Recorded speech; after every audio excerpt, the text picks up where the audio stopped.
बोलो जयकारा बोल मेरे श्री गुरु महाराज की जय। श्री नंगली निवासी भगवान की जय। श्री परमहंस दयाल जी महाराज की जय। श्री नंगल विहालन भगवान की जय।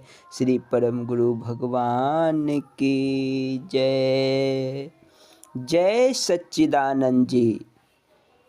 श्री सच्चिदानंद प्रकाश अर्थात श्री अद्वैतानंद साहित्य प्रथम पुष्प जीवन चरित्र।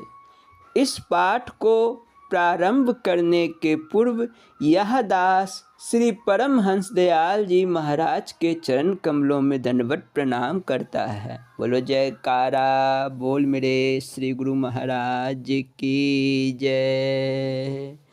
मंगलाचरण या कुदेन्दु तुषार हार धबला या शुभ्र वस्त्रावृता या वीणा वरदंड मंडित करा या श्वेत पद्मासना या ब्रह्माचित शंकरा प्रभृति भी देव सदा वंदिता सामान्य पातु सरस्वती भगवती निशेष जाड्यापहां शुक्लां ब्रह्म विचार सार परमा माधवं जगत व्यापनीं वीणा पुस्तक धारणीं वेदां जाड्यात् करापहां हस्ते स्फटिक मालिकां चादधति पद्मासने संस्थितां वन्दे तां परमेश्वरीं भगवतीं बुद्धिं प्रदां शारदां। हरि ओं गजाननं भूभूतगणाधिसेवितं कपितजम्बूफलचारुभक्षणम् उमासुतं शोकविनाशकारकं नमामि विघ्नेश्वरपादपङ्कजम्। वन्दे देवोमापतिं सुरगुरुं वन्दे जगत्कारणं वन्दे पन्नगभूषणं मृगधरं वन्दे पशूनां पतिं वन्दे सूर्यशशाङ्कवहिर्नयनं वन्दे मुकुन्दप्रियं वन्दे भक्तजनाश्रयं च वरदं वन्दे शिवशङ्करं कर्पूरगौरं करुणावतारं संसारसारं भुजगेन्द्रहारं सदा वसन्तं हृदयारविन्दे भवं भवानी सहितं नमामि। नीलाम्बुश्यामलकोमलां सीतासमारोपितवामभागं पाणौ महासायकचारुचापं नमामि रामं रघुवंशनाथं वसुदेवसुतं देवं कंसचानूरमर्दनं देवकी परमानन्दं वन्दे कृष्णं जगद्गुरुं ब्रह्मानन्दं परमसुखदं केवलं ज्ञानमूर्तिं द्वन्द्वातीतं गगनसदृशं तत्मस्यादिलक्ष्यम् एकं नित्यं विमलमचलं सर्वधि साक्षिभूतं भावातीतं त्रिगुणारहितं सद्गुरुं तं नमामि। शङ्करं शङ्कराचार्यं केशवं बादरायणं सूत्रभाष्यो कृतो वन्दे भगवन्तो पुनः पुनः ईश्वरो गुरुरात्मेति मूर्तिभेदविभागिने व्योमव्याप्तदेहाय दक्षिणाय मूर्तये नमः। नमोऽस्तवन्ताय सहस्रमूर्तये सहस्रपादाच्छिशिरुरुआवे सहस्रनामने पुरुषाय सहस्रवते सहस्रकोटियुगधारिणे नमः। अखण्डमण्डलाकारं व्याप्तं येन चराचरं तत्पदं दर्शितं येन तस्मै श्रीगुरवे नमः। गुरुब्रह्मा गुरुविष्णु गुरुदेवो महेश्वरा गुरु साक्षात् परब्रह्म तस्मै श्री गुरुवे नमः। बोलो जयकारा बोल मेरे श्री गुरु महाराज की जय। श्री सच्चिदानंद प्रकाश अर्थात श्री अद्वैतानंद साहित्य प्रथम पुष्प जीवन चरित्र। बोलो जयकारा बोल मेरे श्री गुरु महाराज की जय। भजन।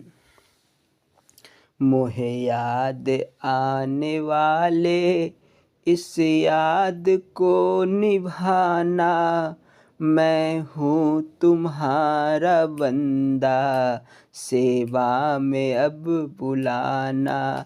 चिरकाल हो चुका है ये सर्दे आहें भरते, चरणों में बैठने का वो कहाँ गया जमाना।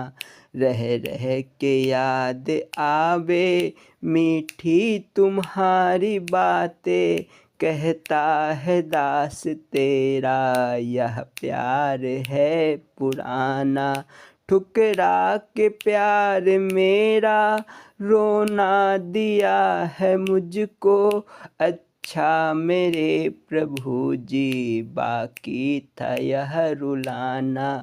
गुणहीन जान करके छोड़ा मुझे अकेला, किसको सुनाए जाकर यह दुख भरा फसाना।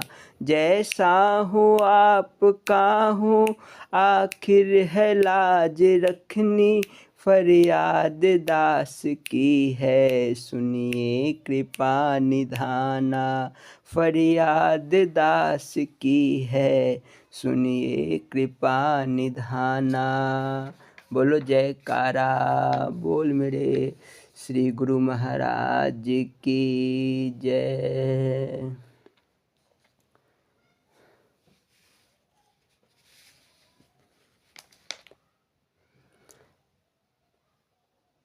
हाकिम का हुक्म ही कानून है। बोलो जयकारा बोल मेरे श्री गुरु महाराज की जय। एक रोज इरशाद हुआ कि जयपुर में एक दफ़ा बड़ा दरबार लगा। हमने दरोगा रामचंद्र जी से एक शख्स की निस्बत कहा कि उसको भी दरबार दिखला दे। उन्होंने उस शख्स को प्रबंधक दरबार के पास भेजा कि तुम जाकर हमारी तरफ से कहना कि तुमको दरबार में जाने की इजाज़त देवे। वह शख्स वहाँ गया, मगर उत्तर मिला कि बगैर पास के किसी को दरबार में आने की इजाज़त नहीं। उसने दारोगा साहब से हाल कह दिया। उन्होंने कहा कि तुम फिर मेरी तरफ से जाकर कहो कि मैं उनका भेजा हुआ आया हूँ, मुझको दरबार में उपस्थित होने दे। मगर प्रबंधक साहब ने फिर इनकार कर दिया। जब वह शख्स वापस आया तो दरोगा साहब ने फरमाया कि वह बड़े नियम के पाबंद हैं। अच्छा, यह हमारा दरबारी पास तुम ले जाओ, हम बगैर पास दरबार में जावेंगे। कुछ वह शख्स दरबारी पास लेकर गया। प्रबंधक साहब ने पास देखकर दरबार में उपस्थित करवा लिया। उसके पश्चात दरोगा साहब पहुँचे और प्रबंधक साहब से बोले कि साहब, मैं अब दरबार में जाता हूँ और मेरे पास दरबारी पास नहीं है, क्योंकि अपना पास मैंने उस शख्स को दे दिया है। क्या आप मुझको रोक सकते हैं?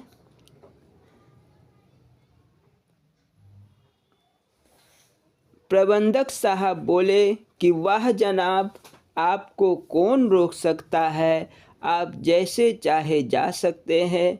दारोगा जी बोले, नहीं, आप महाराजा साहब और वजीरे आजम से भी जाकर दरियाफ्त करावे कि क्या वे भी मुझको रोकने का हुक्म प्रदान फरमावेंगे।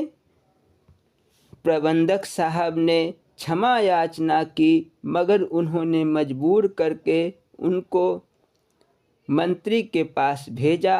मंत्री ने सुनकर कहा कि भला उनको कौन रोक सकता है, रोक टोक और कानून तो जनसाधारण के वास्ते है। जिस डेवढ़ी में दरबार हो रहा है वह खुद उसका दरोगा है। मुंतजिम साहब अर्थात प्रबंधक साहब ने आकर वही जवाब दिया कि आप अंदर जा सकते हैं। उस वक्त दरोगा साहब ने फरमाया कि जब मैं इस तरह से दरबार में उपस्थित हो सकता हूँ तो तुमने मेरी सिफारिश को क्या समझा था, जो 2 मर्तबा मेरे सिफारिशी आदमी को वापस लौटा दिया। आपको मालूम होना चाहिए कि कुल कानून जनसाधारण पर लागू होते हैं। जो दरबारी शख्स है उनके वास्ते कानून कायदा की पाबंदी नहीं, क्योंकि वही कायदा बनाने वाले हैं। उनसे पाबंदी कौन करा सकता है, वे चाहे जिस कानून को स्थगित और रद्द कर दे। बोलो जयकार, हाँ बोल मेरे श्री गुरु महाराज की जय। जयपुर में भूत का निवास। एक रोज इरशाद हुआ कि जयपुर में एक जगह की निस्बत आम ख्याल था कि वहाँ भूत वगैरह बहुत रहते हैं। वहाँ कोई शख्स रात के वक्त ना जाता था और ना रहता था। कुछ समय हमको वहाँ अकेले रहने का इत्तेफाक हुआ। दरोगा रामचंद्र जी के आदमी हमको शाम से पहले दूध पहुँचा जाते थे। एक दिन अंधेरा हो गया और दूध की किसी को याद ना रही। रात को जब याद आई तो किसका साहस था कि वहाँ जाए, मगर यह खौफ भी था कि अगर दूध ना पहुँचा तो दरोगा साहब की रुष्टता होगी। एक नया परदेसी आदमी दरोगा जी के यहाँ नौकर होकर आया था, उसको भेज दिया। जब वह हमारे पास पहुँचा तो हमने उससे कहा कि रात ज़्यादा हो गई है, अब यहीं सो रहो। वह हमारी चारपाई के पास ज़मीन पर सो रहा और हम अकेले ऊपर सो रहे। लेटे हुए ध्यान में थे कि हमको मालूम हुआ कि कोई औरत हमारे पांव दबाती है और चंद आदमी तरह तरह के बाजे बजा कर नाचते और गाते हैं। पहले ख्याल गुजरा कि शायद दरोगा जी की मुलाजिमा इस मुलाजिम के साथ ना आई हो, मगर बाद में उसने ऐसे अजीब तरह से पैर दबाए कि हमको शक हुआ कि यह तो कोई बला है। हमने आँख तो खोली नहीं, मगर आहिस्ता से उसको पकड़ने के लिए उसकी तरफ हाथ बढ़ाया। हमारा हाथ बढ़ाना था कि वह चीख मार कर भागी और सब मंडली तितर बितर होकर ऐसी भागी कि उस नीचे सोए हुए आदमी को लातों से खून डाला। वह घबराकर कहने लगा कि यह क्या बला है। हमने उसको तसल्ली दी और कहा कि चुपचाप सो जाओ। बोलो जयकारा, बोल मेरे श्री गुरु महाराज की जय। बोलो जयकारा, बोल मेरे श्री गुरु महाराज की जय। श्री श्री 108 श्री स्वामी स्वरूपानंद जी महाराज श्री श्री गुरु महाराज जी की संक्षिप्त जीवन लीला, जो श्री अद्वैत स्वरूप विवेक दयाल में प्रकाशित हुई है, उससे साभार है। बोलो जयकारा, बोल मेरे श्री गुरु महाराज की जय। इस संक्षिप्त जीवन लीला एवं श्री गुरु महाराज जी के अमृत प्रवचन सत्संग उपदेश स्वरूप दर्शन से साभार है। बोलो जयकारा, बोल मेरे श्री गुरु महाराज की जय। यह पाठ प्रारंभ करने के पूर्व यह दास श्री नंगली निवासी भगवान के चरण कमलों में दंडवत प्रणाम करता है। जयकारा, बोल मेरे श्री गुरु महाराज की जय। तेरी निगाह की मैं को पिया जिसने भी, वह बेसुध हुआ है कशिश तुम्हारे नूर की, सबको दीवाना कर दिया। बोलो जयकारा बोल मेरे श्री गुरु महाराज की जय। इस अध्याय को प्रारंभ करने के पूर्व यह दास श्री नंगली निवासी भगवान को के चरण कमल में दंडवत प्रणाम करते हुए उन्हें सादर आमंत्रित करता है। बोलो जयकारा बोल मेरे श्री गुरु महाराज की जय। बोलो जयकारा बोल मेरे श्री गुरु महाराज की जय। ओम त्वमेव माता च पिता त्वमेव बंधु च सखा त्वमेव विद्या द्रविणं त्वमेव सर्वं मम देव। अखंडमंडलाकारं व्याप्तं येन चराचरं तत्पदं दर्शितं येन तस्मै श्री गुरुवे नमः। गुरु जी को कीजिए दंडवटा कोटि कोटि प्रणाम, कीट न जाने भृंग को गुरु कर ले आप समान। भजन। बोलो जयकारा बोल मेरे श्री गुरु महाराज की जय। आहा धन भाग्य हम सबका कि खुद सरे कार आए हैं। आहा धन भाग्य हम सबका कि खुद सरे कार आए हैं। महाभागी है यह स्थल कि खुद भगवान आए हैं। महाभागी है यह स्थल कि खुद भगवान आए हैं। तेरे चरणों में हम सब लौ लगाए, दिल की है स्वामी दशा हम सब गरीबन की, देखन हित आप आए हैं। आहा धन भाग्य हम सबका श्री गुरु देव आए हैं। न विद्या है न बुद्धि है, नहीं कुछ योग आराधन, कमी जो कुछ भी है हम में पूरी करने को आए हैं। आहा धन भाग्य हम सबका कि खुद सरकार आए हैं।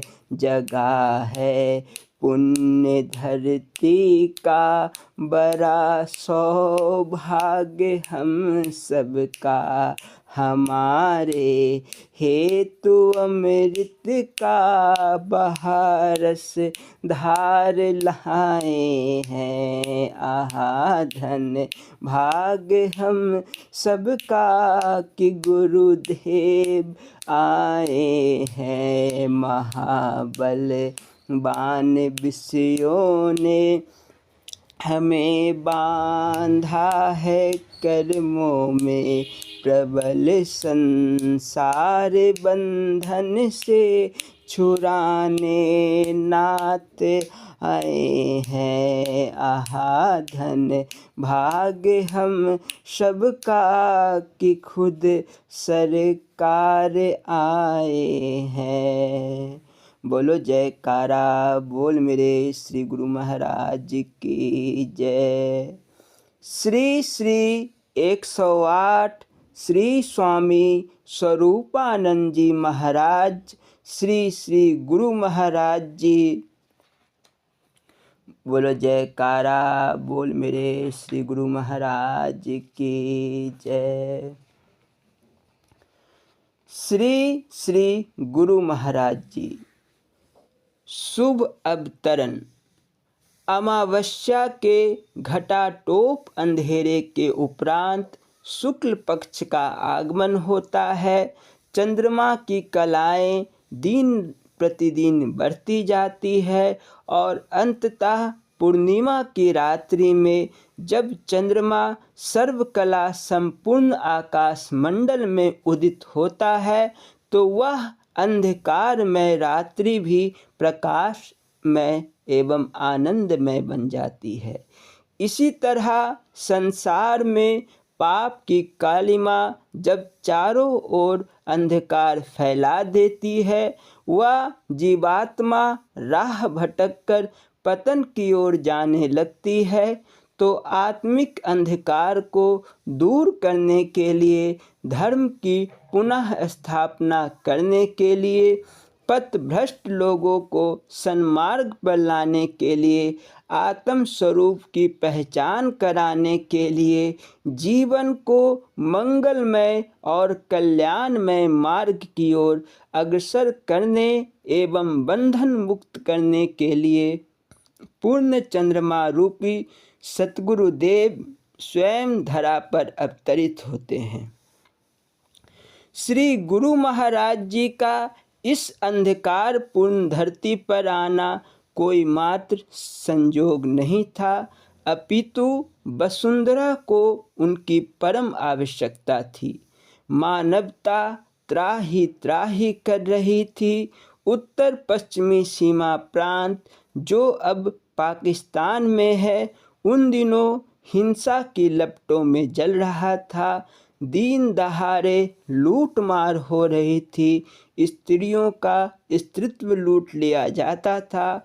उनके बच्चों व पुरुषों को खुलेआम कत्ल कर दिया जाता था। इस विचित्र संसार में जब था हाहाकार, मानवता के धर्म का हो रहा था संहार। स्वार्थमयी संसार में ना था कोई मीत, धरती डावाडोल थी, अंबर था भयभीत। हर उपवन हर डाल की कलियां भई उदास, पापी जन के ताप से ऋतु भी थी निराश। चारों तरफ इंसान की दीन दशा को देख, त्रैताप नाशक प्रभु धरती को दिगटेक। टेरी के पतझड़ ने पाया सुंदर अंत, लोक अनामी से उतर आई अमर बसंत। निर्धनता सगरी मिटी हुई धरती धनवंत, जब टेरी की कोख से प्रकट भये भगवंत। श्री परमहंस जी श्रम किया, हीरा दिया तराश, अद्भुत नूर से खिल उठे धरती और आकाश। जनमानस करने लगा हरिहर हरिहर जाप, देखा खुद सरकार ने गुरु नाम परिताप। बाबा जी की औषधि मांग रहे सब लोग, रोग लगा कर प्रेम का काटे बाकी रोग। बोल मेरे श्री गुरु महाराज की जय। ऐसी व्याकुलता भरी लंबी पतझड़ के पश्चात भय, आतंक और निद्राहीन त्रस्त आँखों को अलौकिक ठंडक और निर्भयता प्रदान करने वाले ऋतुराज वसंत का आगमन सन 1884 में हुआ। हर सूखा पेड़ नए कोमल पत्तों से लहलहा उठा। रंग बिरंगी पुष्पमालाओं ने प्रकृति को सुंदरता का आवरण ओढ़ा दिया। फूलों की सुगंध संपूर्ण वायुमंडल को सुगंधित कर रही थी। एक अदृश्य संजीवनी बूटी की दिव्य अनुभूति ने निष्प्राण प्राणियों को न केवल प्राणवान बनाया, अपितु अमृतत्व का प्याला भी पिला दिया। उस दिन तेरी धरा का अंग ना रहकर मानो अनामी लोक का हिस्सा बन गई थी। इसीलिए सभी देवी देवता आश्चर्य मिश्रित हर्ष से पुष्प वृष्टि कर रहे थे। यह भाग्यशाली दिन था 1 फरवरी सन 1884। तदनुसार माघ सुदी पंचमी 20 माघ संवत 1940 विक्रमी बसंत पंचमी का, जब ब्रह्म मुहूर्त में वासुदेव कुल पवित्र हो गया। माता राधा रानी व पिता प्रभु दयाल जी कृतार्थ हो गए और टेरी के साथ साथ वसुंधरा पुण्यवती हो गई। दीन दयाल भक्त वत्सल हृदय सम्राट नूर ए इलाही सर्वव्यापी देवादिदेव अध्यात्म विभूति सर्वशक्तिमान परिपूर्ण ब्रह्म श्री 108 श्री गुरु महाराज जी ने स्वयं को इस धरती के कल्याण निमित्त प्रकट किया। भगवान श्री कृष्ण की भांति आप भी जन्मजात अवतारी थे। अपने शुभ जन्म से पूर्व ही आपने अलौकिक लीलाएं दिखलानी आरंभ कर दी थी। जब आप माता जी के गर्भ में ही थे तो वे कहा करती थी, पता नहीं कौन मेरे कानों में बांसुरी बजाता है। दान पुण्य की ओर प्रवृत्ति ऐसी उन्मुक्त हो गई थी कि द्वार पर आया कोई भी साधु फकीर खाली हाथ नहीं लौटता था। अगर कोई हाथ रोकने को कहता तो माता जी अपनी व्यवस्था प्रकट करते हुए कह देती कि यह मेरे बस में नहीं है, मेरे तो केवल हाथ ही हिलते हैं, हुक्म किसी और का होता है। जिस घड़ी आपने जन्म लिया उस समय आपकी माता जी तथा वहाँ उपस्थित अन्य सभी स्त्रियों ने ऐसा अद्भुत अलौकिक प्रकाश कमरे में देखा जिससे सबकी आंखें चुंधिया गई। लेकिन किसी का ध्यान इस रहस्य की ओर नहीं गया। जिन कल्याणकारी उद्देश्यों की पूर्ति के लिए धरती पर आपका आगमन हुआ था उनमें पारिवारिक जन बाधक ना बने, इसीलिए आपने सबको अपनी माया के पर्दे से आच्छादित कर दिया। सबकी आंखें आपकी मनोहर छवि पर टिकी रहती थी। साधारण बच्चों की भांति रोने धोने की अपेक्षा आपके रक्तिम सुंदर अधरों पर प्यारी प्यारी मृदु मुस्कान खेलती रहती थी। आपके जन्म से पूर्व 3 भाइयों व 1 बहन का जन्म हुआ। बड़े भाई श्री अमीर चंद जी तो छोटी आयु में ही देह त्याग गए। बड़े भाई श्री राम जी बामल और श्री हेमराज जी संन्यास भेष धारण करने के पश्चात श्री स्वामी चेतन ध्यानानंद जी और श्री स्वामी अटल प्रकाशानंद जी के शुभ नाम से प्रसिद्ध हुए।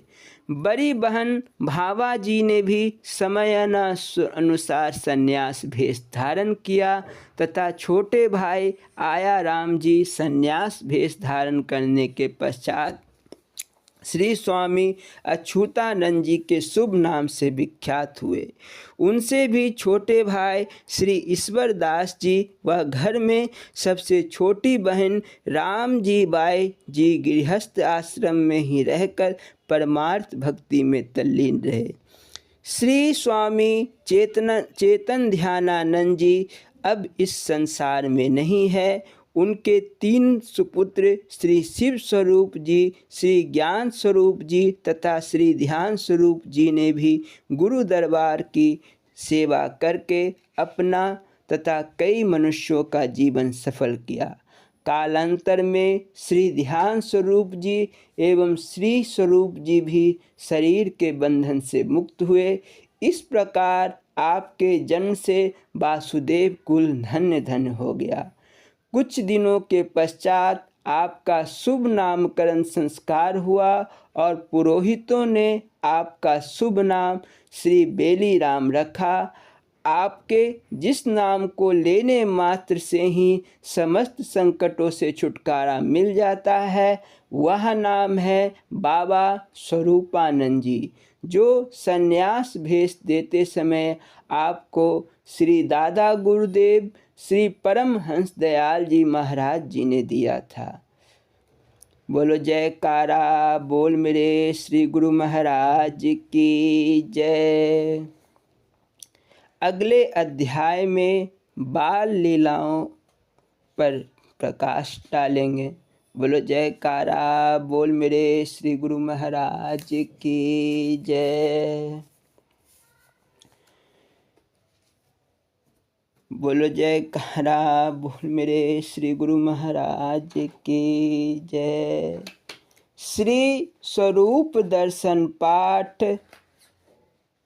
अमृत प्रवचन, सत्संग उपदेश। बोलो जयकारा बोल मेरे श्री गुरु महाराज की जय। ईश्वर स्वरूप वर्णन। एक दिन एक जिज्ञासु ने श्री महाराज जी से प्रश्न किया, हे दीनदयाल जी, कृपया यह बताएं कि ईश्वर क्या है तथा उसे कैसे जाना जाए। जीव किसे कहा गया है? महाप्रभु बोले, प्यारे प्रेमी, आप जिस वस्तु को जानना चाहते हो, प्रथम इस विचार को ही जीव कहते हैं। यदि आप जीव ना होते तो यह विचार कदापि उत्पन्न ना होता। सदैव जानने वाला बड़ा होता है। उस महाप्रभु को जानने का प्रयत्न करना ही अज्ञानता तथा जीववृत्ति है। वास्तव में ईश्वर ही जानता है कि वह क्या है। प्राचीन काल से वेदों, शास्त्रों तथा ऋषियों और संत जनों ने ईश्वर के अस्तित्व के विषय में भिन्न भिन्न कल्पनाएं की है, जिनका अंत नहीं है। इन सब कल्पनाओं से यह एक बात अवश्य सिद्ध हो जाती है कि ईश्वर का अस्तित्व अवश्य है। वेद संसार के सबसे प्राचीन ग्रंथ है। यूरोप के विद्वान इस सत्य को स्वीकार करते हैं कि ऋग्वेद 4000 पुराना ग्रंथ है तथा इससे अधिक प्राचीन ग्रंथ विश्व के पुस्तकालयों में कहीं नहीं है।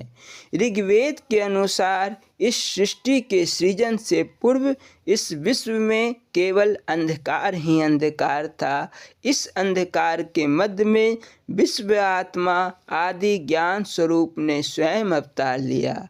उस ज्ञान स्वरूप ब्रह्म ने अपनी ज्ञान शक्ति तथा तप के प्रभाव से इस सृष्टि का सृजन किया।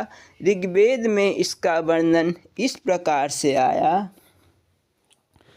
त्वम असितमशागो व्यट्टहम अग्रे अप्रकृतियम सलीलम स्रवा इदम तुच्छे ये नाभ्या अपीहितम यदासी तपस्तनः जन्महीमनाम जायते कमम।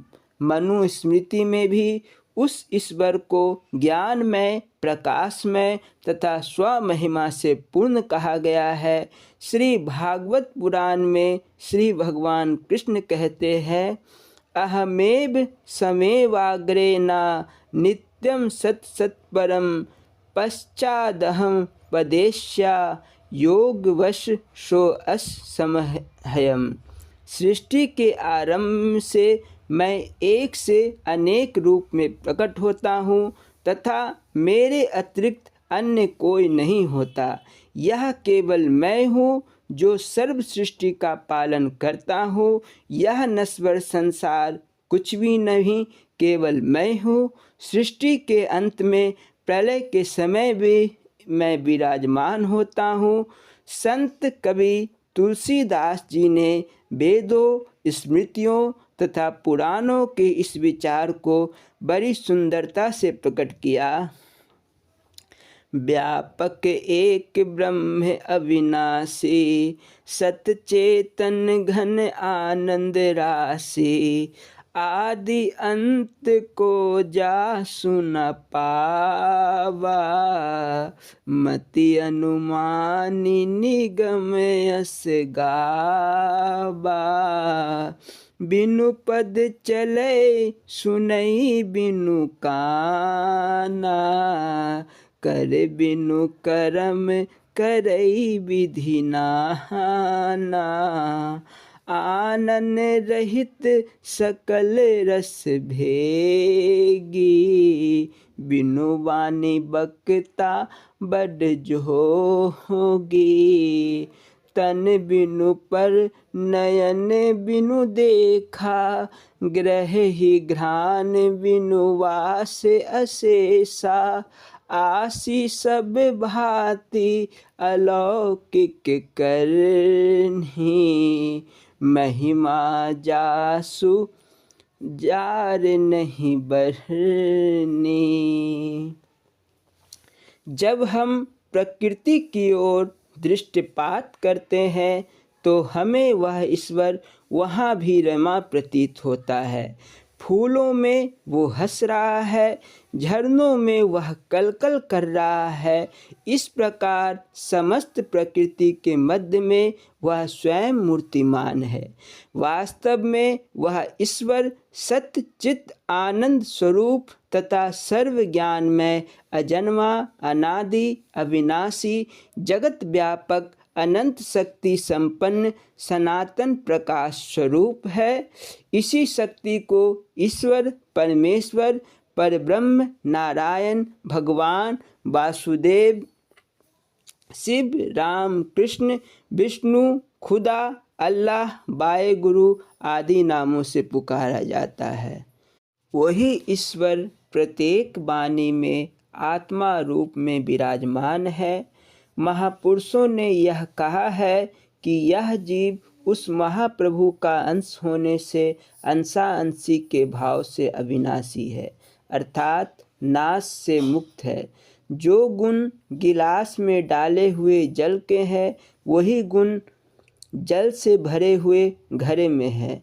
वास्तविकता तो यह है कि प्रत्येक प्राणियों, वनस्पति इत्यादि समस्त पदार्थों में वह ईश्वर चैतन्य आत्मा रूप विराजमान है। अतः जो गुण उस परमात्मा के हैं वही इस आत्मा के हैं। नाशवान तो यह शरीर है जो जड़ है तथा 5 तत्वों जल, अग्नि, आकाश, वायु, पृथ्वी से मिलकर बना है। परंतु यह आत्मा गीता के अनुसार अजर, अमर, अजन्मा और अविनाशी है। इसे ना शस्त्र काट सकते हैं, ना अग्नि जला सकती है, ना जल भिगो सकता है और ना पवन सुखा सकती है। जो पदार्थ भौतिक है वह नाम रूप के अंतर्गत है तथा नाशवान है, परंतु यह आत्मा किसी भौतिक पदार्थ से मिलकर नहीं बनी है, इसीलिए यह नाम रूप से परे है। श्रीमद् भगवद गीता में भगवान श्री कृष्ण अर्जुन के प्रति कहते हैं, हे अर्जुन, जिस प्रकार कोई व्यक्ति पुराने फटे वस्त्रों को त्याग कर नए वस्त्र को धारण करता है, उसी प्रकार से आत्मा पुराने जीर्ण बूढ़े शरीर को त्याग कर नए शरीर में प्रवेश कर जाती है। वास्तव में यह शरीर तो आत्मा के रहने का घर है और मृत्यु के पश्चात शरीर के 5 तत्व अपने अपने तत्वों में जाकर मिल जाते हैं। शेष तो कुछ भी ना रहा। इससे यह सिद्ध हो गया कि आत्मा नाश रहित, चैतन्य, संग रहित तथा सहज में ही सर्व सुखों का भंडार है, परंतु माया अथवा अविद्या के आवरण में आकर जीव कहलाई तथा अपनी मूल वृत्तियों को भूल गई। माया जीव को अनेक नाच नचाती है, बस अंतिम लक्ष्य अपने स्वरूप की लखता आत्म साक्षात्कार करना है। जिसने अपना आत्मा राम के दर्शन कर लिए वह समदर्शी हो गया। अब उसे समस्त भूत प्राणियों और वनस्पति में वही आत्मा के दर्शन होते हैं। अब वह किसी जीव को दुख देने के लिए तैयार नहीं है, क्योंकि वह जानता है कि जिस प्रकार मेरी आत्मा को दुख पहुँचता है उसी तरह दूसरे की भी आत्मा को दुख पहुँचेगा। आत्मा तो एक अवर्णनीय वस्तु है, उसका वर्णन वाणी द्वारा नहीं हो सकता। उसके शब्दों में अथवा किसी रूप में कल्पना करना और बुद्धि द्वारा जानना अत्यंत अति कठिन है, बल्कि असंभव है।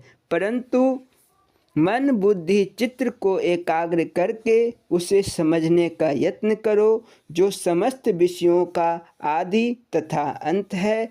उस वस्तु को जानने के लिए ईश्वर ने परमात्मा अथवा ब्रह्म शब्द से प्रकट किया है। वास्तव में वह नाम तथा रूप से परे है, जो सबको जानने वाली शक्ति है। वह ज्ञान स्वरूप है, जो जागृत तथा स्वप्न के आरंभ अर्थात जब कल्पना समाप्त हुई तथा अभी स्वप्न आरंभ नहीं हुआ उस समय जो दशा हो वह वास्तव में परमात्मा पद है। वह दशा सर्व संकल्प विकल्प से परे है। जागृत तथा स्वप्न में से भिन्न दोनों को जानने वाली जो विद्या है उसी को अपने आप जानकर स्थिर रहना ही उसका सिमरन है। मन बुद्धि चित्त तथा अहंकार का जो साक्षी है वही परमात्मा है। उसका स्वरूप ज्ञान के अतिरिक्त अन्य कोई नहीं है। जागृत में स्थूल है तथा स्वप्न में सूक्ष्म प्रकट है। सुषुप्ति अर्थात गहन निद्रा में दोनों अवस्थाएं स्थूल और सूक्ष्म है। नष्ट होकर केवल बेशुद्धि सी रह जाती है। बस इन तीन दिशाओं जागृत सूक्ष्म सुषुप्ति को जानने वाला जो शेष रहा और जिसमें किसी प्रकार का परिवर्तन ना आ सके वही एक परमात्मा पद है।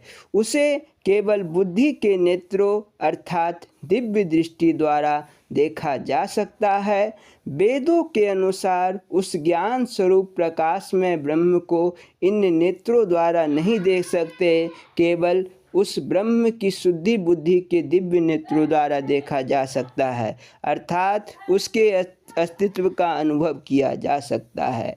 श्रीमद् भगवत गीता में भगवान श्री कृष्ण अर्जुन से कहते हैं कि तू मेरे इस ज्ञान स्वरूप को इन नेत्रों द्वारा नहीं देख सकता, इसीलिए मैं तुझे दिव्य दृष्टि देता हूँ। वह आदि ब्रह्म एक होते हुए भी भिन्न भिन्न नामों से पुकारा जाता है।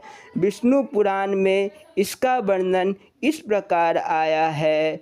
सृष्टि अस्थियंत कर्णिम ब्रह्मा विष्णु शिवात्म कामा सम संज्ञा याति भगवान का एवं जनार्दन।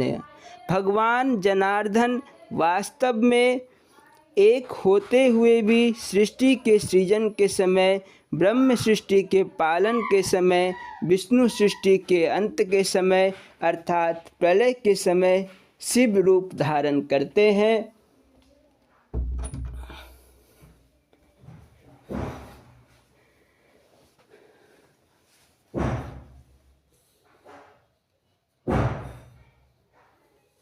अब यह प्रश्न उठता है कि वह गुणातीत मायातीत निर्गुण ब्रह्म सगुण रूप क्यों धारण करता है, उसका निवास स्थान कहाँ है, उसे कैसे प्रकट किया जा सकता है।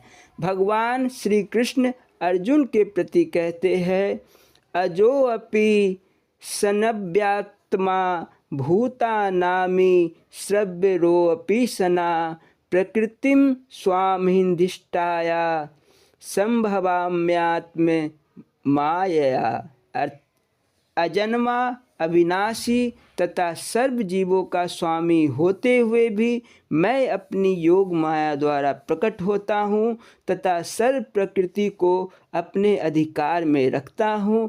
वह परमात्मा सर्व प्राणियों के हृदय में निवास करता है। ईश्वरः सर्वभूतानां हृदयेशे अर्जुन तिष्ठति। वह परमात्मा समान रूप से समस्त स्थानों में व्यापक है। उसे केवल प्रेम के द्वारा प्रकट किया जा सकता है।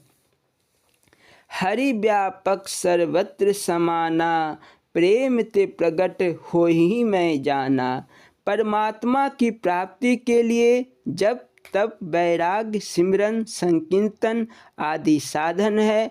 आदि पुराण में विष्णु नारद के पति कहते हैं, हे नारद, मैं वहाँ उपस्थित होता हूँ जहाँ मेरे भक्त मेरा कीर्तन तथा गुणनवाद करते हैं। मद भक्ता यत्र गायन्ति तत्तिष्ठानि नारदा। आधुनिक विचारधारा के अनुसार ईश्वर प्रत्येक वस्तु के पीछे छुपी शक्ति का नाम है। किसी ज्योतिष की दृष्टिकोण से देखा जाए तो ईश्वर उस नियम अथवा सिद्धांत का नाम है जो आकाश में भिन्न भिन्न ग्रहों तथा तारों में एक ऐसा नियम स्थापित करता है जिसके कारण समस्त प्रकृति अपने नियमानुसार चलती है तथा तारे घूमते समय एक दूसरे से नहीं टकराते। वैज्ञानिकों के अनुसार ईश्वर वह गुप्त शक्ति है जो एक अणु के भीतर तक एक कोष की भांति छिपी हुई है। जीव तथा वनस्पति विज्ञान के वैज्ञानिकों के अनुसार ईश्वर वह जीवनदायिनी शक्ति है जो समस्त जीवों तथा पौधों में फूट निकलती है। एक दार्शनिक की दृष्टिकोण से ईश्वर प्रत्येक वस्तु का निर्माण करता है, अर्थात उत्पन्न करने वाला है। इस प्रकार वह एक होकर अनेक नामों तथा रूपों से विख्यात है। वास्तव में वह आत्म रूप में सर्व चैतन्य जीवों में विराजमान है, जो अज्ञान की परत के कारण दृश्य शक्ति से परे है। इसीलिए ज्ञान को प्राप्त करना ही सर्वोत्तम सिमरन है। अतः अपने निज स्वरूप का साक्षात्कार तथा ज्ञान प्राप्ति के अतिरिक्त उस तत्व का पता नहीं चलता, परंतु मनन करने वाली सत्ता मन शून्य परा है। बस उस दिशा को वही कहा है। जब विचार उठकर लीन हो जाता है तथा उसके पश्चात जो दशा शेष रहे उसे ही ईश्वरीय सत्ता कहते हैं। विचार उठकर दूसरे स्थान की ओर गया तथा पुनः लौटकर उस घट में लीन हो गया। उस दशा का जो साक्षी है वही ज्योतिमय स्वरूप है जो अंधकार में प्रकाश करता है और उसका भी साक्षी है, परंतु इस बुद्धि से नहीं जाना जाता क्योंकि वह बुद्धि उस विवेक से दूर है। ईश्वरीय सत्ता सूर्य में प्रकाश से दूर है, अग्नि में संता रूप है, पवन में चपलता रूप है, आकाश में शब्द रूप है, जड़ में जड़, चैतन्य में चैतन्य, काल में काल। भावार्थ यह है कि वह ईश्वर सब रूपों में सम करके विराजमान है तथा सबसे न्यारा भी है। बोलो जयकारा बोल मेरे श्री गुरु महाराज की जय। स्वामी हीरानंदपुरी जी महाराज जी की लीला संस्मरण एवं अमृत प्रवचन। बोलो जयकारा बोल मेरे श्री गुरु महाराज की जय। स्वामी हीरानंदपुरी जी महाराज जी की लीला संस्मरण। कृपा का स्वरूप। महाराज जी जालंधर आए हुए थे। गर्मियों के दिन थे, चांदनी रात थी।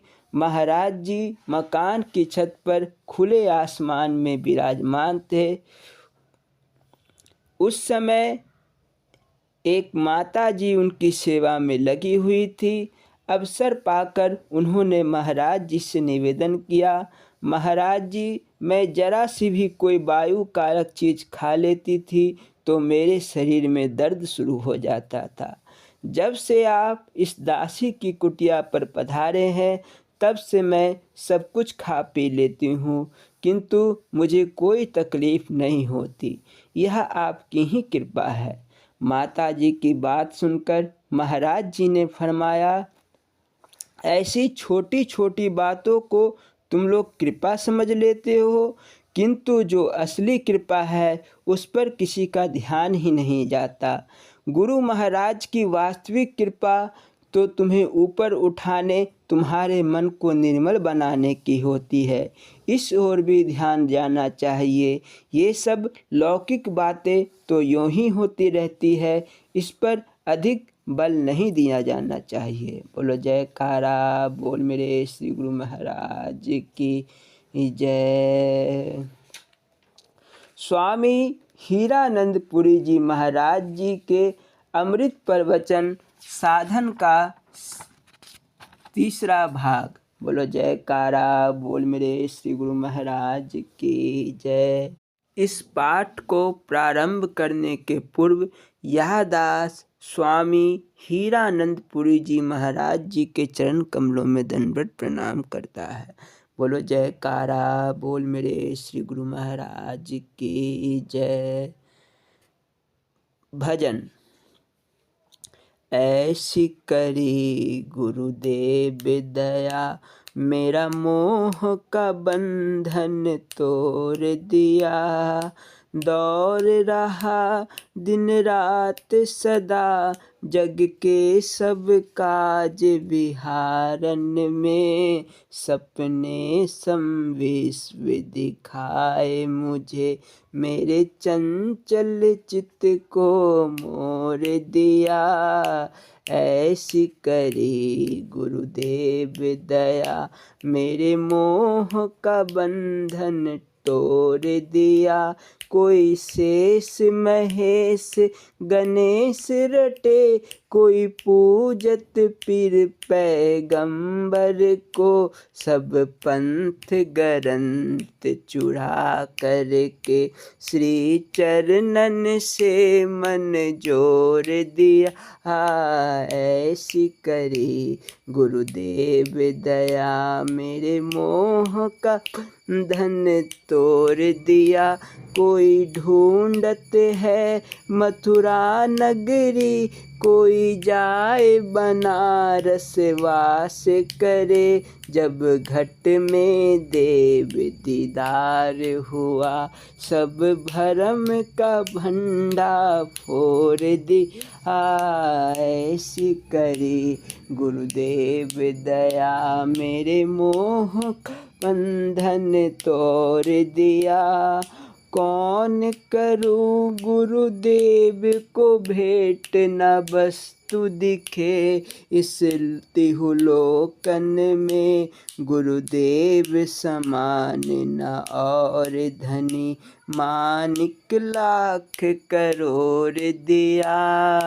ऐसी करी गुरुदेव दया, मेरे मोह का बंधन तोड़ दिया। बोलो जयकार बोल मेरे श्री गुरु महाराज की जय। स्वामी हीरानंदपुरी जी महाराज जी के अमृत प्रवचन साधन का तीसरा भाग। संध्या का समय है, आरती संपन्न हो चुकी है। सभी भक्तजन श्री गुरु महाराज जी के सम्मुख शांत भाव से बैठे हैं। श्री गुरु महाराज जी से कोई भक्त बात कर रहा है तथा श्री गुरु महाराज जी धीरे धीरे मुस्कुराते हैं और उसे कुछ समझा रहे हैं। भक्त कुछ चिंतित और परेशान है। श्री प्रभु उसे संतावना देते हैं और बैठने का संकेत करते हैं। श्री प्रभु के मुख से निकला, बोलना जी हरि ओम हरि ओम हरि ओम।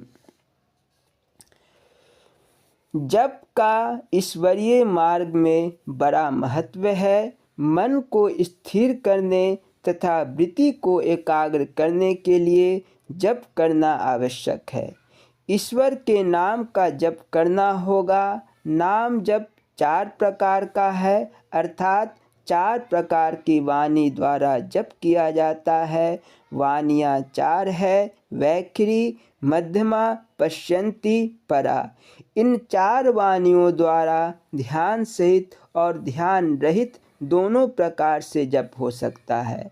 वैखरी, मध्यमा और पश्यन्ती, इन तीनों वाणियों द्वारा तो ध्यान सहित ही जप होता है, जबकि परावाणी द्वारा ध्यान रहित जप भी होता है। आप जिस नाम से जप करें और वह जिसका नाम है उसकी मूर्ति का भी अवश्य ध्यान करें। जैसे जैसे शब्द आपके मुख अथवा श्वास से निकले उस शब्द के गुण को ध्यान में धारण करें। ओम नमः शिवाय कहने पर शिव की मूर्ति तथा उसे ध्यान में नमस्कार अवश्य करें। इसी प्रकार यदि ओम कृष्णाय नमः या ओम रामाय नमः कहने पर क्रमशः भगवान कृष्ण अथवा भगवान राम का ध्यान करके उनके चरणों पर ध्यान द्वारा ही नमस्कार करें। वैखरी का अर्थ है मुख से जोर जोर से बोलकर जप करना, ताकि समीप में बैठे हुए भी नाम सुन सके। मध्यमा, जप में मुंह से आवाज़ ना निकालो, जबकि आवाज़ दूसरे को सुनाई ना दे। देखने वाले को केवल जापक के होंठ हिलते दिखाई दे। पश्यन्ती में ना ही मुख से आवाज़ निकले और ना ही देखने वाले को हिलते हुए होंठ दिखाई दे। यह जब हृदय से ही किया जाए तो उत्तम है। परा जप से वृत्ति का संबंध है। परा में वृत्ति लीन होती है, इसे शब्द सूरत का योग कहते हैं। सत्य नाम मूल मंत्र परावाणी का ही नाम है। परावाणी द्वारा जप करने से कोई परिश्रम नहीं करना पड़ता। यह जप जीव अथवा होठों द्वारा होता है। श्वास ही परावाणी है। इस जप को अजपा जाप कहते हैं। यह जप तो सोते जागते हर समय अखंड रूप से हो रहा है। आपको तो अपने ध्यान को उस परावाणी के जप में लीन करना है, उसके साथ एकाकार करना है। परावाणी नाभि से उठकर ब्रह्मरंध्र तक जाती है और ब्रह्मरंध्र से नाभि तक आती है। परावाणी एक प्रकार से श्वास का मार्ग है। इस मार्ग पर चलकर वृत्ति सत्य धाम में पहुँचती है। वैखरी, मध्यमा, पश्यन्ती, परा जब से प्राप्त होने वाले लाभ की तुलना करके देखे तो परावाणी के जाप का महत्व को आप समझ जाएंगे। वैखरी द्वारा जप करने से 10 गुना फल होता है, तो मध्यमा द्वारा जप से 1000 गुना और पश्यन्ती द्वारा जप करने से अरबों खरबों गुना विशेष फल होता है। परावाणी जप के फल को मापा या तौला नहीं जा सकता। इसका फल तो असीम है। यह जाप तो माता के गर्भ में जब जीव 4 मास का होता है तब से शुरू होता है और आज तक हो रहा है, और जब तक जीव रहेगा तब तक होता रहेगा। आपको तो केवल उस शब्द को जानना है जो श्वास की गति के साथ हो रहा है। वह शब्द कौन सा है, ऊपर जाने वाली श्वास के साथ कौन सा शब्द हो रहा है और नीचे आने वाली श्वास के साथ कौन सा शब्द हो रहा है, उसके साथ वृत्ति के एकाकार होने पर असीम आनंद प्राप्त होता है और इसके गुण का अनुमान लगाना अत्यंत दुष्कर है। जप के लिए कौन सा समय उत्तम है? वैसे तो यह कभी भी किया जा सकता है, तो भी प्रातः काल उठकर शौच स्नान आदि से निवृत्त होकर एकांत स्थान में आसन जमा कर जो नाम प्रिय लगता है उसका जप जितनी देर हो सके उतनी ही देर करना चाहिए। घड़ी दो घड़ी दत्त चित्त होकर मन को सांसारिकताओं से मुक्त करके जप करना चाहिए। इतना ही नहीं, कोई भी सांसारिक कार्य आरंभ करने से प्रथम यदि थोड़ी देर तक भगवान का जप कर दोगे तो आपको किसी काम में बाधा नहीं पड़ेगी। सब कार्य ईश्वर कृपा से पूर्ण होंगे और अंत में नाम जपते जपते वह नामी स्वयं प्रत्यक्ष होकर समीप आ जाएगा और जब से ही मुक्ति धाम की प्राप्ति हो जाएगी।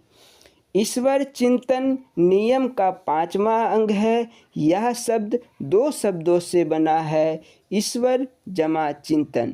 ये दोनों शब्द अलग अलग हैं। ईश्वर शब्द का अर्थ है ऐश्वर्यवान, जो कुल ब्रह्मांड का ईश है। वह जगत का मालिक है, वह संसार का रचयिता है, वह सब में परिवर्तित है, जिसके नियंत्रण में कुल ब्रह्मांड की रचना करने वाली प्रकृति है।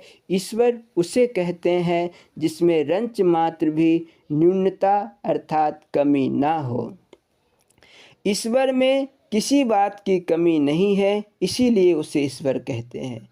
प्रमाण के लिए हर वस्तु पर दृष्टि डालिए, बेअंत वस्तुएं बनाने वाला वह स्वयं अनंत है। आप समुद्र के किनारे खड़े होकर समुद्र के जल की ओर दृष्टि डालें। जहाँ तक आपकी दृष्टि जाएगी वहाँ तक जल ही जल दिखाई देगा। इतना जल है कि आप कहेंगे कि सृष्टि जलमयी है।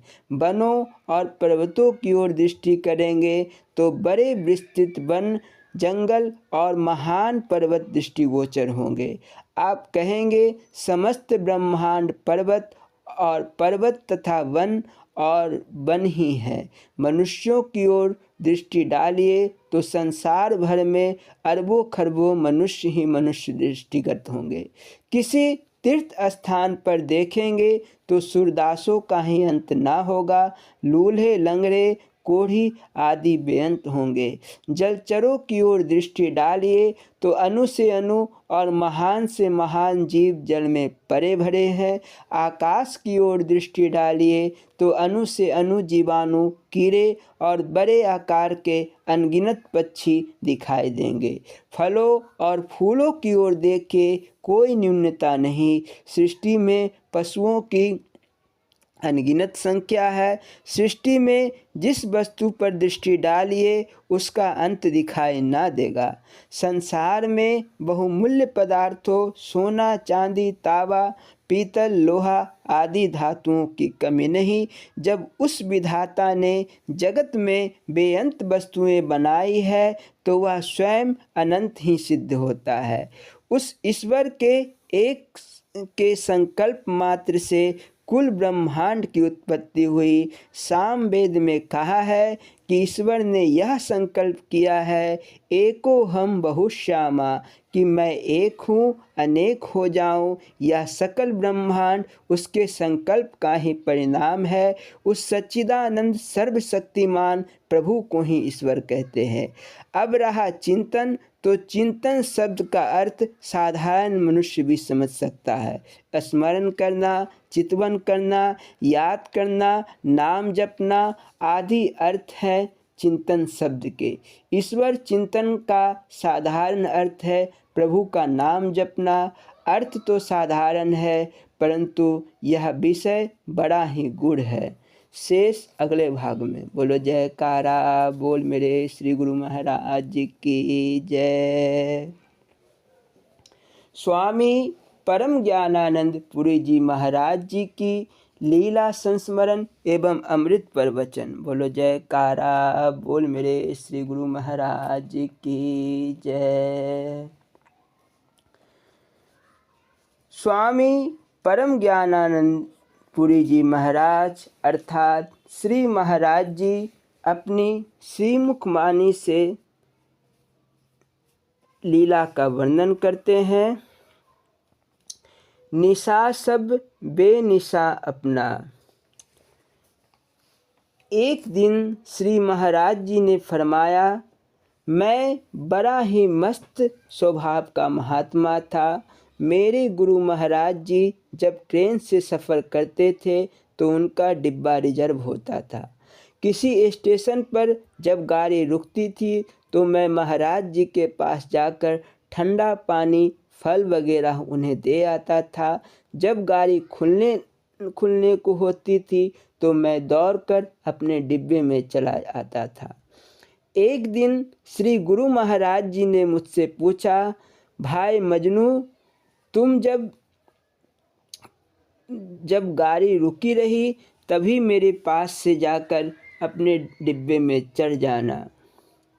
क्षमा करिएगा, भाई मजनू, तुम जब गाड़ी रुकी रहे तभी मेरे पास से जाकर अपने डिब्बे में चढ़ जाया करो, अन्यथा गाड़ी तेज होने पर इससे उतरकर जब दूसरे डिब्बे में चढ़ने लगोगे तो गिरकर मर जाओगे। मैंने कहा, महाराज जी, मरूंगा नहीं, आप मेरे लिए निश्चिंत रहें। एक बार मैं महाराज जी के डिब्बे से वापस लौट ही रहा था कि एक गाड़ी की रफ्तार तेज हो गई। मैं एक डब्बे की खिड़की पकड़कर झूल गया। दरवाज़ा अंदर से बंद था। अंदर कोई अंग्रेज बैठा हुआ था। वह डिब्बा रिजर्व था। उससे कहकर दरवाज़ा खुलवाया और डिब्बे के अंदर घुस गया। मुझे देखकर वह गिट पिट बोलने लगा। शायद वह उतरने को कह रहा था क्योंकि वह डिब्बा रिजर्व था। वह खड़ा होकर जोर जोर से डांट कर गिट पिटू पीट पिटू अंग्रेजी बोलने लगा। मैं भी खड़ा हो गया और उससे दुगनी आवाज़ में जोर जोर से गड़बड़ अंग्रेजी बोलने लगा।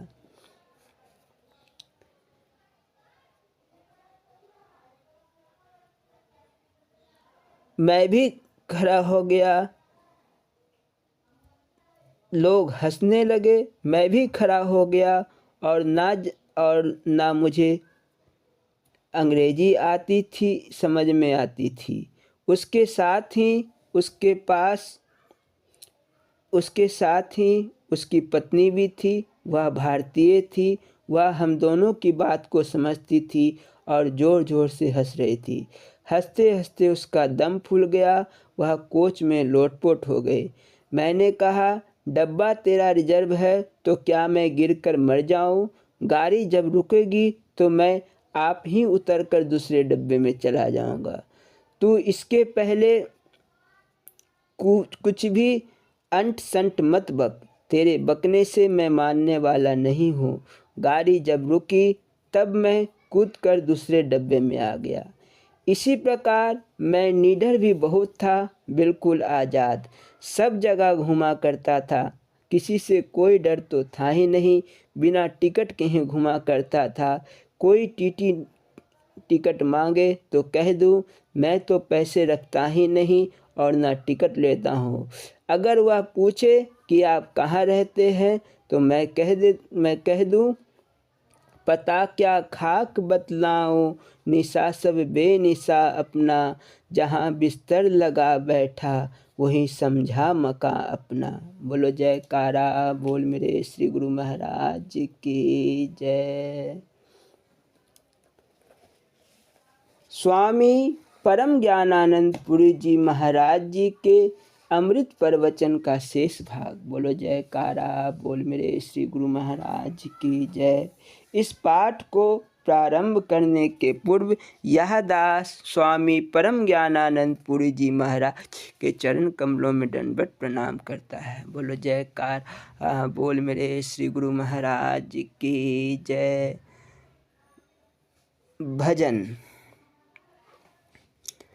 अरदास हमारी है, आधार तुम्हारा है, आ जन्म रहो तेरा, इकरार हमारा है। आँखों में रमे रहना, प्राणों में रमे रहना, भूले न तुझे पल भी, भावों में बसे रहना। सेवा में रहो निस दिन, अरमान हमारा है। बिन याद किए तेरी हमें चैन नहीं आए, तुझको तज कर सतगुरु कुछ और नहीं भाए। हर वक्त भजो तुझको यह भाव हमारा है।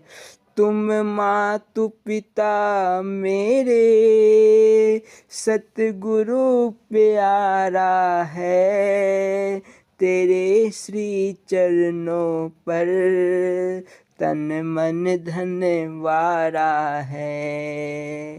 अरदास हमारी है, आधार तुम्हारा है, आ जन्म रहूं तेरा इकरार हमारा है। बोलो जयकारा बोल मेरे श्री गुरु महाराज की जय।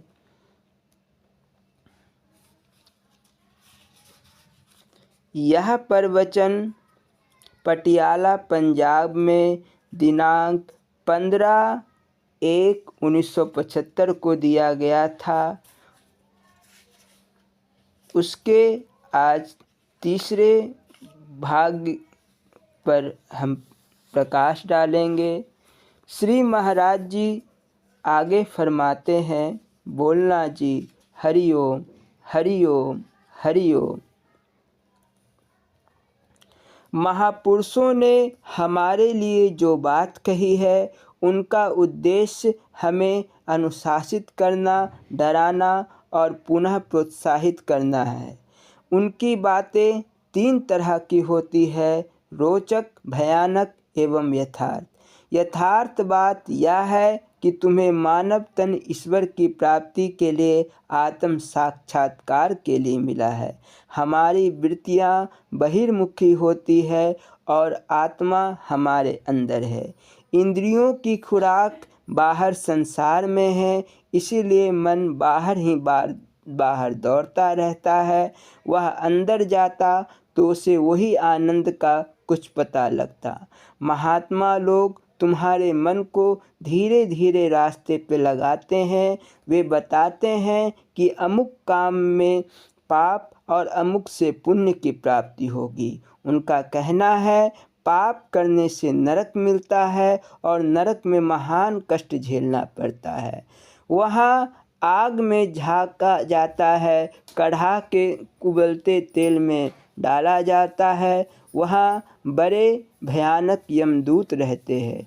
यदि तुम उनके डर पैदा करने से भी रास्ते पर नहीं आते तो वे तुम्हें लालच देते हैं कि अच्छा काम करने से स्वर्ग की प्राप्ति होती है। स्वर्ग में सोने के महल है, देवता है, कल्प वृक्ष है। इसी प्रकार तुम डर से या लालच से किसी तरह तो मान ही जाओगे। शास्त्रों के कथन का यही ढंग है।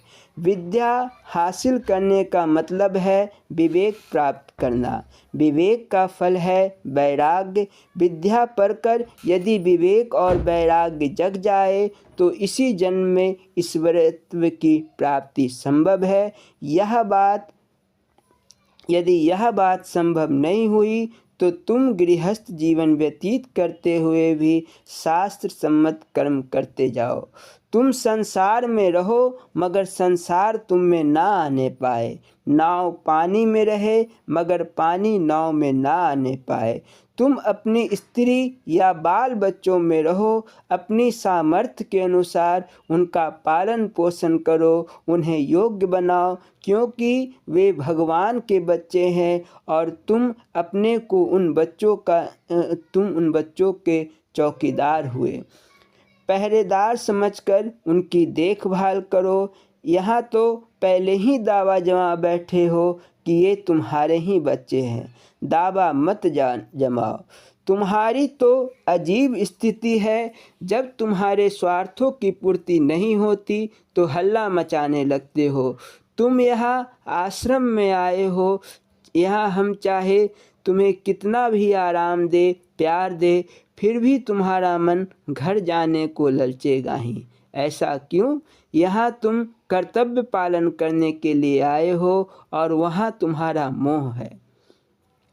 मरने के पश्चात कोई रस्सी नहीं होती जिससे किसी को बंधन में डाल दिया जाता हो।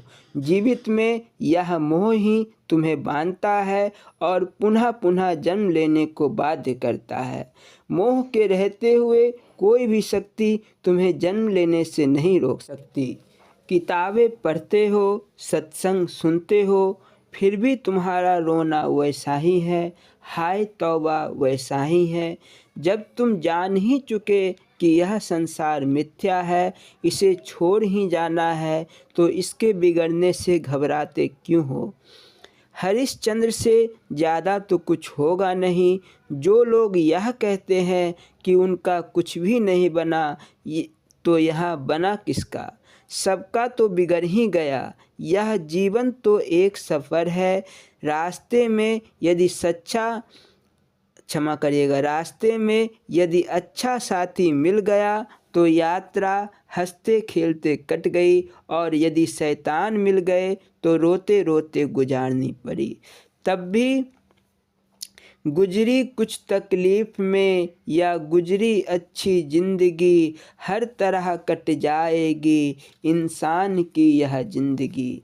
महलों में रहने को मिले या झोपड़ियों में, कोई किस्म ख्वाब मखमल अतरस या जर्री पहने अथवा केवल लंगोटी पहन कर रहे, मेज पर 36 व्यंजन खाए या सूखी रोटी खाकर प्राण रक्षा करे, इससे क्या फ़र्क पड़ता है? यह तो चंद मिनटों और चंद दिनों का खेल है। अंत में तो दोनों बराबर हो जाते हैं। खाक में जब मिल गए दोनों बराबर हो गए। भगवान का न्याय भी कुछ ऐसा है कि जो खूब ठाट का खाना खाते हैं वे अक्सर बीमार रहते हैं। तंदुरुस्ती गरीबों को मिलती है और बढ़िया खाना अमीरों को। लोग खाना इसलिए खाते हैं कि वे खूब तगड़े हो जाए, मगर तगड़े तो मज़दूर होते हैं, अमीर शायद ही कोई तगड़ा होता हो। किसी मज़दूर से अमीर साहब को लड़ा कर देख लो, वह एक तमाचा मारे तो वे मिट्टी पकड़ ले।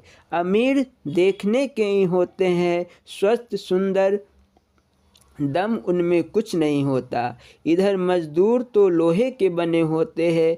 अब देखो ईश्वर का फैसला। फिर क्यों रोते हो? मैं नहीं कहता कि तुम अच्छी तरह मत खाओ, अच्छे वस्त्र मत पहनो, मगर ज़रा विचार कर उपयोग करो। मिले तो भी खुश, नहीं मिले तो भी खुश। तुम तो दूसरों को देखकर ईर्ष्या करते हो कि वे ठाठ से खाते पहनते हैं।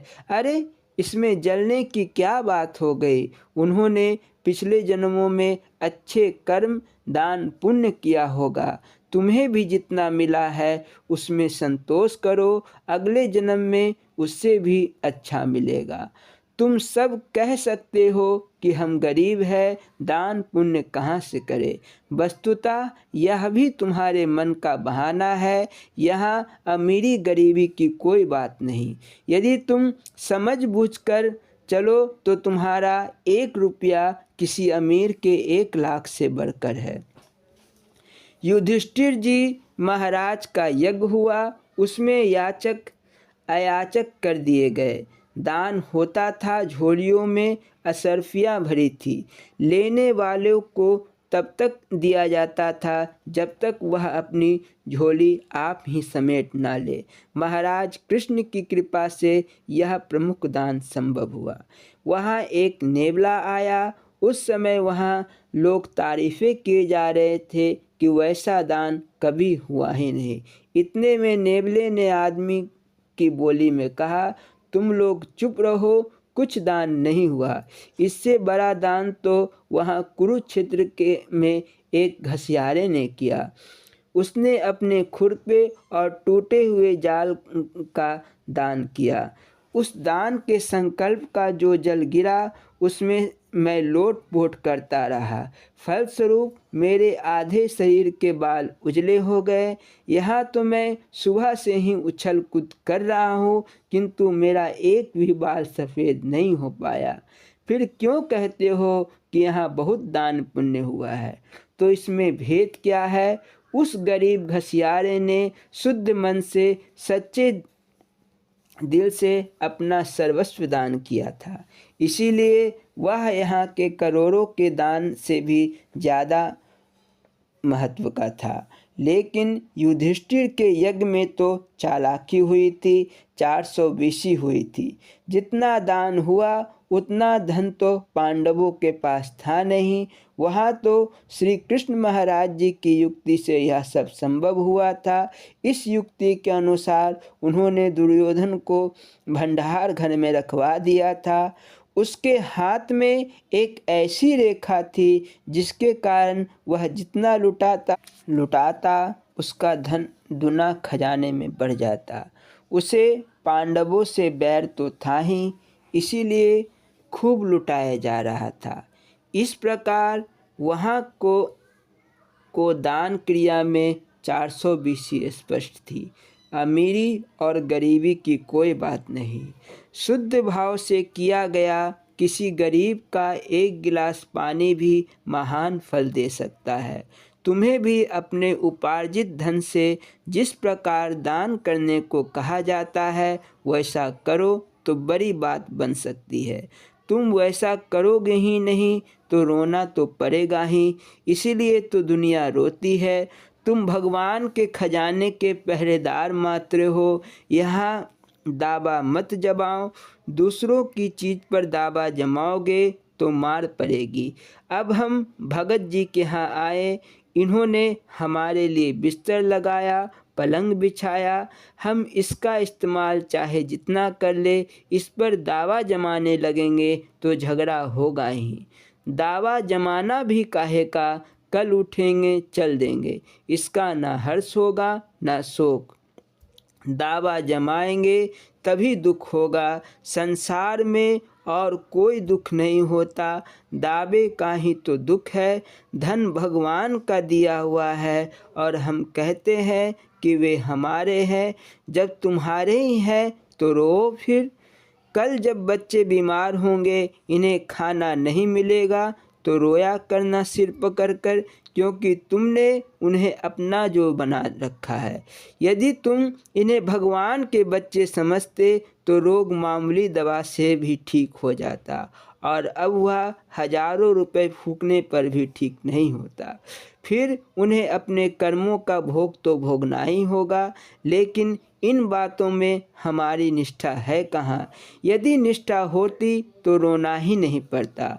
तुम्हारा जीवन ईश्वर प्राप्ति के लिए है, आत्मा की प्राप्ति के लिए है। लेकिन आत्मज्ञान तब तक नहीं होगा जब तक अंतःकरण शुद्ध ना हो, वृत्तियाँ सात्विक ना बने। अंतःकरण जब तक शुद्ध नहीं होगा, जब तक तुम्हारा व्यवहार शुद्ध नहीं होता। पूजा करने से भी अंतःकरण मलिन बना रह सकता है। बहुत सारे लोग पूजा अपनी नामवरी के लिए करते हैं। मंदिर इसलिए बनवाते हैं कि उससे उनका यश बढ़े। ऐसे कर्मों से अंतःकरण की शुद्धि नहीं हो सकती। यदि मिट्टी का शिव जी बनाकर कोई पूजा करे तो संभव है उसे ज़्यादा फल मिले। यदि व्यवहार शुद्ध हो तो चलते फिरते सारे काम काज करते हुए भी पूजा हो सकती है। जैसे राम कृष्ण, राजा जनक आदि गृहस्थी में रहकर भी महात्मा थे। वामा कर्म के महत्व भावना के अनुसार होता है। अंतर के भाव जैसे होते हैं फल वैसे ही मिलते हैं। हम गुरु महाराज जी के दर्शनों को आए तो भावना कितनी ऊंची लेकर आए, हमारा फल इसी पर निर्भर करता है। जिसकी जितनी उच्च और दिव्य भावना होती है उसे उतना ही बड़ा फल मिलता है। ऐसी भावना तुम मंदिर में जाकर बना लो, किसी महात्मा की सेवा करके या सत्संग सुनकर बना लो। यह तुम्हारी अपनी सुविधा की बात है। जय गुरु आशीर्वाद। बोलो जयकारा बोल मेरे श्री गुरु महाराज की जय। श्री नंगली निवासी भगवान की जय। श्री परमहंस दयाल जी महाराज की जय। श्री नंगल विहालन भगवान की जय। श्री परम गुरु भगवान की जय। जय सच्चिदानंद जी।